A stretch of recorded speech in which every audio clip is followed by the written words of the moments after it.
আর এই ভবানীপুরেই মমতা বন্দ্যোপাধ্যায়ের বিপরীতে লড়ছেন শুভেন্দু অধিকারী। শুভেন্দু অধিকারী তিনিও প্রচারে ঝড় তুলেছেন। ভবানীপুরে বৃহস্পতিবারের পর শনিবারও পৌঁছে গিয়েছিলেন তিনি, জনসংযোগ সেরেছেন। তার আগে যদিও কালীঘাট মন্দিরে পুজো দিয়েছেন শুভেন্দু অধিকারী।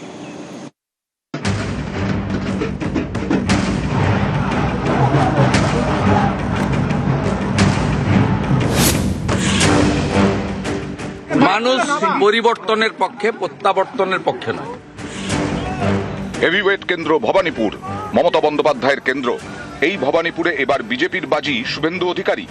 বৃহস্পতিবারের পর শনিবার ফের প্রচারের ময়দানে।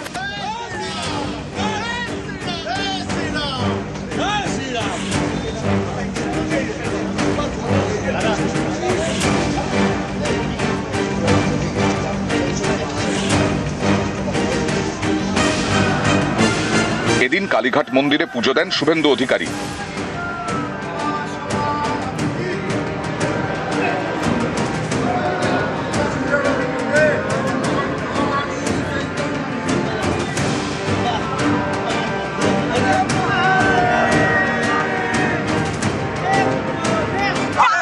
শনিবার মা কালীকে প্রণাম করে রাজ্যের মঙ্গল কামনা করলাম এবং ভবানীপুর কেন্দ্রে মায়ের আশীর্বাদ যেন আমি পাই।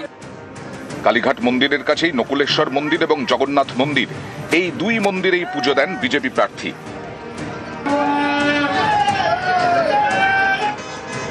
এরপরেই শুরু জনসংযোগ। বিজেপির প্রবীণ নেতাকর্মীদের বাড়ি যান, কথা বলেন। কর্নেল সব্যসাচী বাগচির বাড়িতেও যান। এরা এখানে জনসংঘের সময় থেকে অনেকেই ভারতীয় জনতা পার্টি, এদের আশীর্বাদ ছাড়া এই যে মিশন সম্পূর্ণ হতে পারে না। 8 জন বিশিষ্ট কার্যকর্তার বা আমাদের অভিভাবক সমনেতৃত্বের বাড়িতে পৌঁছানোর চেষ্টা করেছি। প্রথমে শাহরজির বাড়িতে গেছি, তারপরে নারায়ণজি জৈনজির বাড়িতে গেছি, এখন ওমপ্রকাশ মিশ্রজির কাছে আশীর্বাদ নিলাম। কাকদ্বীপ থেকে কোচবিহার, দার্জিলিং থেকে দীঘা বর্ণময় করে তুলুন এবারে রামনবমীকে। ভবানীপুরে জনসংযোগ। এই সময় সুর চড়ান এক ব্যক্তি। দিদি আমাদের সবকিছু, আপদ বিপদ সবকিছু দিদি। এর জবাবও দেন শুভেন্দু অধিকারী। গণতান্ত্রিক দেশ, গণতান্ত্রিক দেশ, সবাই সবার মত প্রকাশ করতে পারে। ভবানীপুরে যদুবাবুর বাজারে ভোলানন্দ আশ্রম।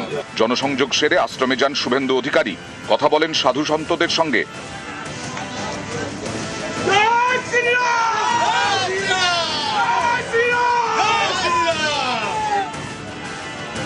নিউজ 18 বাংলা।